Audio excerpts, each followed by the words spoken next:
Function class के अंदर, जैसा कि कल हम लोग देख रहे थे, क्लास के अंदर हमको फंक्शन डिजाइन करना पड़ेगा। अब फंक्शन सॉरी क्लास के अंदर सी प्लस प्लस के अंदर क्लासेज होती हैं। क्लासेज के अंदर फंक्शन हम लोग डिजाइन करते हैं। और क्लासेज के अंदर जो फंक्शंस होते हैं उनको बेसिकली हम लोग बोलते हैं मेंबर फंक्शन। क्लासेज के अंदर जो हम लोग फंक्शन डिजाइन करेंगे उन फंक्शंस को हम लोग बोलते हैं मेंबर फंक्शन। तो क्लासेज को के जो मेंबर फंक्शन होते हैं उनको डिफाइन करने से पहले हमको फंक्शन का नॉलेज होना चाहिए। और ये फंक्शन क्या होता है ये सी प्लस प्लस में भी, सॉरी सी में भी पढ़ चुके हैं हम लोग। लेकिन हम इसको सी में भी, आपको सी प्लस प्लस में आपको फिर से आपको बताते हैं कि फंक्शन क्या होता है। तो जो सी का फंक्शन होता था वही सी प्लस प्लस में मेंबर फंक्शन हो गया, क्योंकि सी का जो फंक्शन होता था वहाँ पे वो क्लासेस के अंदर नहीं होता था, उसको हम कहीं भी डिफाइन कर सकते हैं। लेकिन जो सी प्लस प्लस के जो फंक्शन होंगे इनको हम डिफाइन करेंगे क्लासेज के अंदर। तो अगर क्लासेज के अंदर हम किसी फंक्शन को डिफाइन करते हैं तो उसे कहा जाएगा मेंबर फंक्शन। और मेंबर फंक्शन को समझने से पहले हमको फंक्शन का कॉन्सेप्ट पता होना चाहिए। तो पहले हम लोग फंक्शन को डिफाइन कर लेते हैं कि फंक्शन होता क्या है। बेसिकली अगर हम लोग फंक्शन की बात करें तो फंक्शन इंस्ट्रक्शन का एक सेट होता है। फंक्शन इंस्ट्रक्शन का सेट होता है जिसको हम इसलिए डिजाइन करते हैं ताकि किसी पर्टिकुलर टास्क के ऊपर ताकि हम किसी पर्टिकुलर टास्क के ऊपर हम ऑपरेशन परफॉर्म कर सकें। वह टास्क एरिया कैलकुलेट करने से हो सकता है, वह टास्क डेटा इनपुट करने से हो सकता है। डिफरेंट डिफरेंट टाइप के टास्क हो सकते हैं। और किसी भी टास्क के ऊपर ऑपरेशन परफॉर्म करना होगा तो उसके लिए हमको फंक्शन डिजाइन करना पड़ेगा। तो फंक्शन को, जैसा कि मैंने बताया कि फंक्शन इंस्ट्रक्शन का एक सेट होता है जिसको हम इसलिए डिजाइन करते हैं ताकि किसी पर्टिकुलर टास्क के ऊपर ऑपरेशन परफॉर्म कर सकें। अब फंक्शन पढ़ने से फायदा क्या है? अगर हम लोग फंक्शन के एडवांटेज की बात करें तो फंक्शन एक ऐसा कॉन्सेप्ट है जो हमको कोड रीयूजेबिलिटी का कॉन्सेप्ट प्रोवाइड करता है। कोड रीयूजेबिलिटी का मतलब ये हो गया कि हम एक बार फंक्शन बना के रख दिए, हम उसको हम उसको जितनी बार यूज करना चाहें हम उसको यूज कर सकते हैं। हमको सेम कोड को बार बार लिखने की कोई ज़रूरत नहीं है। हम उसी चीज़ को फंक्शन के अंदर बना के रख देंगे, फिर उस फंक्शन को जितनी बार हम कॉल करेंगे उतनी बार उस फंक्शन के अंदर जो कोड लिखा गया होगा उस कोड को हम यूज कर सकते हैं। और इसी चीज़ को मैंने आगे भी डिफाइन किया हुआ है। Once you define a function, जब आपने एक फंक्शन को डिफाइन कर दिया तो उस फंक्शन को आप कई बार कॉल कर सकते हैं। कई बार जब कॉल करेंगे तो आपको जो कोड रीयूजेबिलिटी का कॉन्सेप्ट है ये ऑटोमेटिकली आपको अचीव हो जाएगा। फिर आगे लिखा गया है, with the help of function you can also divide the programme into number of function या नंबर ऑफ मॉड्यूल्स आप बोल सकते हो। कि मतलब फंक्शन के उपयोग से हम किसी भी प्रोग्राम को छोटे छोटे फंक्शंस में या छोटे छोटे मॉड्यूल्स में हम क्या कर सकते हैं, डिवाइड कर सकते हैं। और जब किसी फंक्शन को हमने,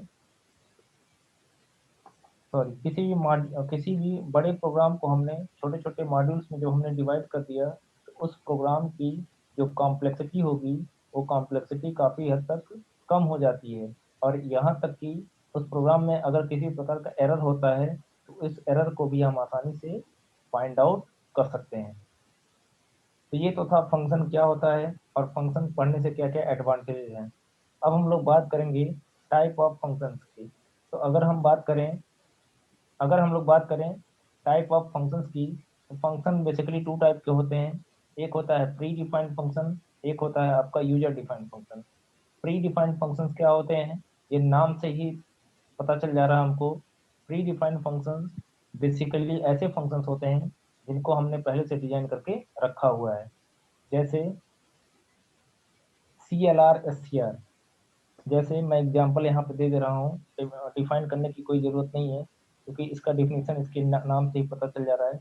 जैसे C L R S C R, ये एक प्रकार का प्री डिफाइंड फंक्शन है। गेट सी एच, ये भी एक प्रकार का प्री डिफाइंड फंक्शन है।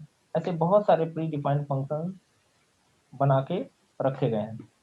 तो जो फंक्शन पहले से डिजाइन करके रखे गए हैं सी प्लस प्लस की लाइब्रेरी में उसे कहा जाएगा प्री डिफाइंड फंक्शन। और जिनको यूजर यूजर क्रिएट करेगा, ऐसे फंक्शंस जिनको अपने प्रोग्राम में यूजर द्वारा क्रिएट किया जाएगा, उन फंक्शंस को हम लोग बोलेंगे यूजर डिफाइंड फंक्शन। हमको बेसिकली प्री डिफाइंड फंक्शन तो पहले से बना के रखे गए हैं, उनको सिर्फ यूज करना है।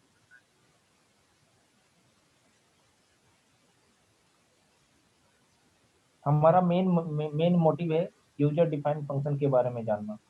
तो इसके पहले हम लोग यूजर डिफाइंड फंक्शन के बारे में, जैसा कि मैंने बताया कि यूजर डिफाइंड फंक्शन ऐसे फंक्शन होते हैं जिनको यूजर क्रिएट करेगा। वैसे तो सारे फंक्शन यूजर ही क्रिएट करता है, चाहे वो प्री डिफाइंड फंक्शन हो चाहे वो यूजर डिफाइंड फंक्शन हो। लेकिन pre defined user defined function में को हम प्रोग्रामर द्वारा फंक्शन के प्रोग्राम के अंदर क्रिएट किया जाएगा किसी स्पेसिफिक टास्क के ऊपर आपसे परफॉर्म करने के लिए। और जो प्री डिफाइंड फंक्शंस होते हैं वो पहले से बना के रखे गए होते हैं, उनको हमको बनाने की जरूरत नहीं पड़ती है, उनको सिर्फ हमको कॉल करना पड़ता है। तो यूजर डिफाइंड फंक्शन को भी लिखने की जरूरत नहीं है, इसकी भी मीनिंग उसके हेडिंग से ही पता चल जा रही है। तो हम लोग बात करेंगे टाइप्स ऑफ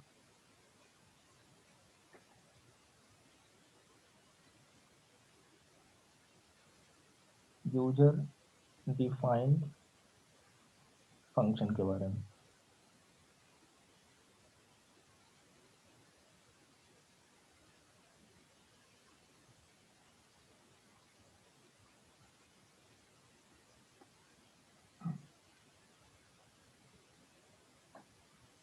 तो ये भी टू टाइप का होता है।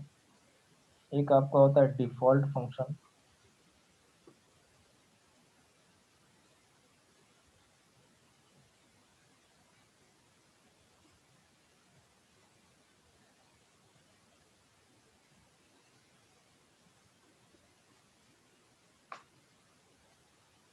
पहले हम लोग डिफॉल्ट फंक्शन देख लेते हैं। डिफॉल्ट फंक्शन क्या होते हैं?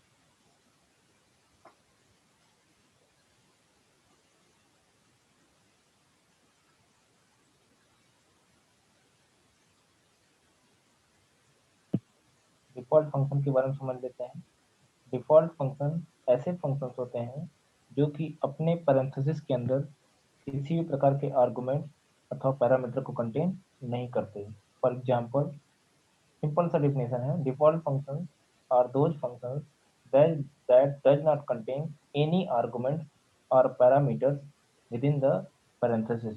मतलब डिफॉल्ट फंक्शन ऐसे फंक्शन होते हैं जो अपने पैरेंथेसिस के अंदर किसी प्रकार के आर्गुमेंट अथवा पैरामीटर को कंटेन नहीं करते। फॉर एग्जाम्पल, हम लिख दिए वाइड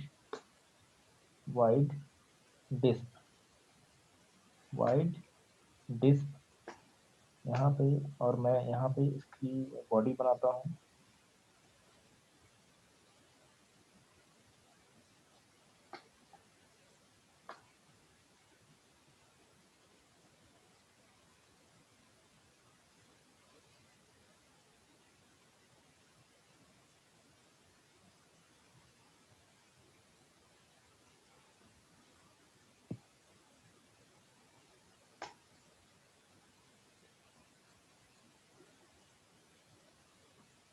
यहाँ पे हम लिखेंगे कोड टू बी एग्जीक्यूटेड। अब यहाँ पे देखिए, ये जो आपका डिस्प फंक्शन है, डिस्प एक प्रकार का यूजर डिफाइंड फंक्शन है। और यूजर डिफाइंड के अंतर्गत कौन सा फंक्शन है? Default function. कैसे पता? डिस्प डिस्प को अगर ध्यान से देखिए, इसके पैरेंथेसिस में, मतलब ये जो ब्रैकेट है, इसके अंदर हमने किसी भी प्रकार का कोई आर्गुमेंट हमने अथवा कोई पैरामीटर हमने पास नहीं किया है।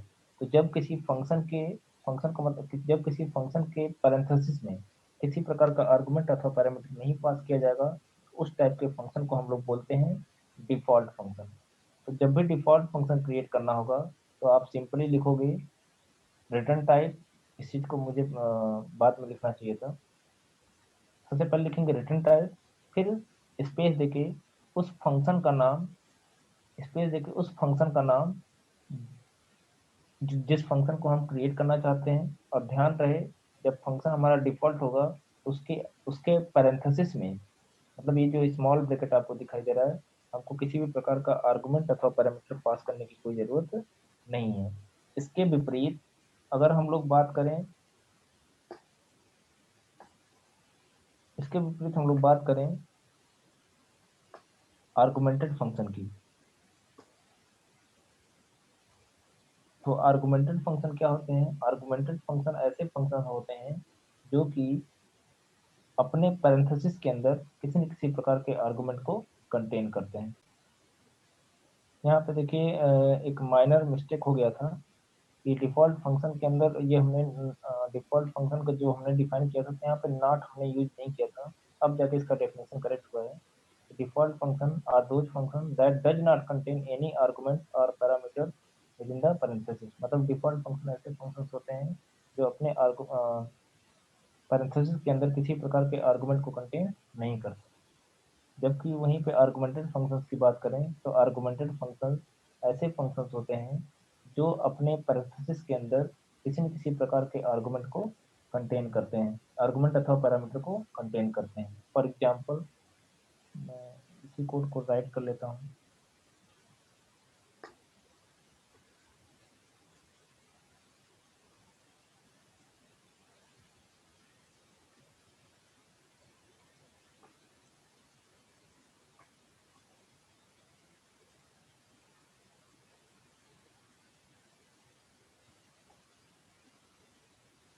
यहाँ पे ध्यान से देखिए, यहाँ पे डिस्प फंक्शन है, इसके अंदर हम कुछ आर्गुमेंट इस तरीके से डिफाइन कर सकते हैं जैसे इंट ए कामा फ्लोट बी।